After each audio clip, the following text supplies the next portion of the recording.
नमस्ते।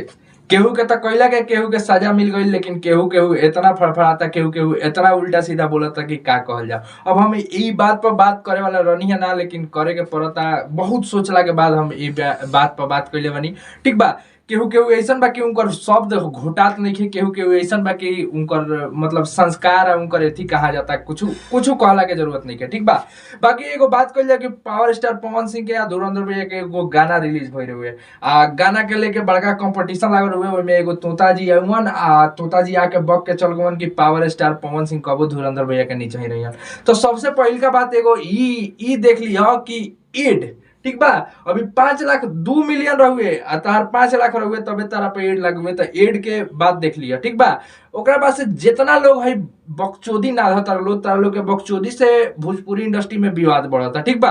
मैटर शांत हो गइल बा, जैसन कइले बा ओकरा वैसन सजा मिल गइल बा। ठीक बा। अब मैटर शांत हो गइल बा, लेकिन तू लोग बकचोदी करके उपाट रहल बालो। एक जना के देखा कि एक जना के लोग नाम ना लेवे के चाहत रहुए, लोग उनकरा के डिस्क्लोज ना करे के चाहत रहुए कि उ डिस्क्लोज हो जा, उनकर कैरियर खराब हो जाओ, लेकिन उ खुदे से अपने आप के डिस्क्लोज करके एकदम असना शब्द की अब का जाने भोजपुरी में कामों मिली कि ना की जानता। मतलब एंगा हाथ रही तो कबो कबो काम ना मिली। ठीक बा। बाकी सावन के शुरुआत जौन बा उ हो गइल बा, लोग सावन गावता, सावन आवता। पवन भैया के भी सावन तैयार बा। सूत्रों के हिसाब से एगो हवाले से पता चलल कि रोवेले रघुराई। सबसे पहले अगर रोवेले रघुराई के बात कल जाए तो पूरा ऑल इंडिया का पूरा हर जगह खाली रोवेले रघुराई के बात होता।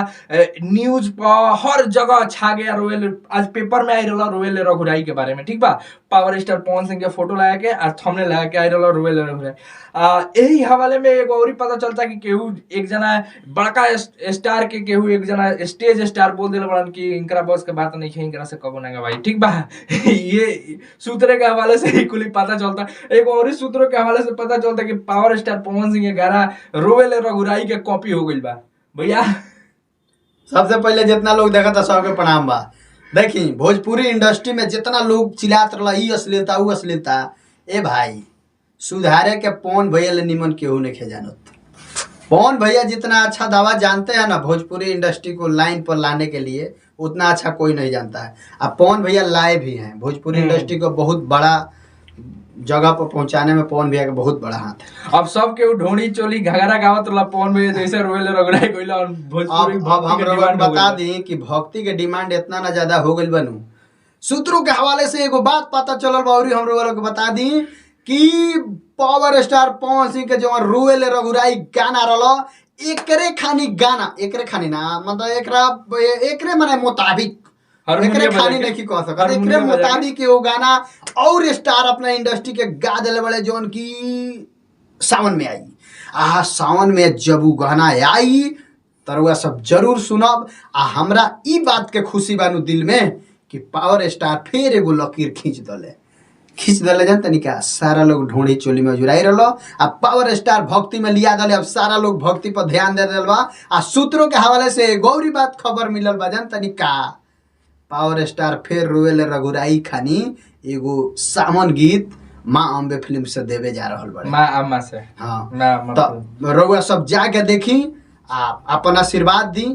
धीरे धीरे भोजपुरी सुधरता तो लोग बिगाड़ू में लागल बा। ठीक बा। देखी एक और बात हम बता देता नहीं, बिगाड़े के लगावेला जेकर बिगड़ल चलेला।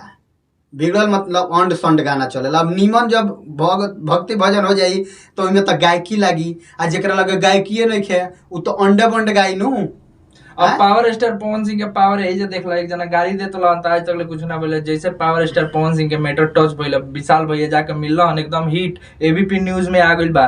ठीक बा। तो काल के लौंडा एबरा स्टार हो गया है। तो बाकी सब लोग केहू ऐसन को बाकी जौन अपने पैर पर अपने कुल्हाड़ी मार लेता, समझदार खातिर इशारा काफी होला। बाकी सब लोग जितना लोग देखता वीडियो के ज्यादा से ज्यादा शेयर करी, लाइक करी, कमेंट अपन राय कमेंट बॉक्स में दे दियो। आज ऐसन बोलले बानी कि केहू के समझ में ना आई, लेकिन एगो बात जान जियो समझदार खातिर इशारा काफी होला। जेकरा के कहले बानी उ समझ जाई। ठीक बा। तू लोग अगर समझ गइल तो कमेंट बॉक्स में कमेंट करलो। मिलता नहीं अगला वीडियो में।